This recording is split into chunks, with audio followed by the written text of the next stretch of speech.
தேவனுடைய ஆவி உங்களில் வாசமாயிருந்தால் நீங்கள் மாம்சத்துக்கு உட்பட்டவர்களாயிராமல் ஆவிக்குட்பட்டவர்களாய் இருப்பீர்கள். கிறிஸ்துவின் ஆவி இல்லாதவன் அவருடையவன் அல்ல என்று சொல்லுகிறார். அப்போ நம்முடைய வாழ்க்கையில இன்றைக்கு கிறிஸ்துவின் ஆவியானவர் இருக்கிறாரா? நிச்சயமாக இருக்கிறார். ஆனால் இப்பொழுது மாம்ச சிந்தையும் வந்து விடுகிறது. அநேக நேரங்களிலே நாம் ஆவிக்குரியவர்கள் என்று சொன்னாலும் மாம்சம் மேலோங்கி நிற்கிறதையும் காண முடிகிறது அல்லவா?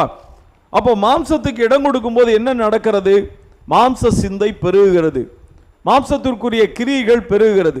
இந்த உலக பிரகாரமான தந்திரமான காரியங்கள் நம்மிடத்தில் வளர்ந்தோங்குகிறது. எப்படி நம்ம வெற்றி பெறலாம்? முன்னாடி எப்படி நினைப்போம்? ஒரு காரியம் செஞ்சு ஜெயிக்கணும்னா ஆவியானவர் துணை வேண்டும், பரிசுத்த ஆவியானவர் நம்மோடு இருக்க வேண்டும், தேவனிடத்தில் கேட்க வேண்டும், ஜெயிக்க வேண்டும் என்ற எண்ணத்தோடு நம்முடைய ஓட்டத்தை ஓடுவோம்.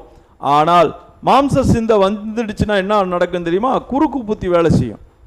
எப்படி மாம்சீகமாக நம்ம ஜெயிக்கிறது?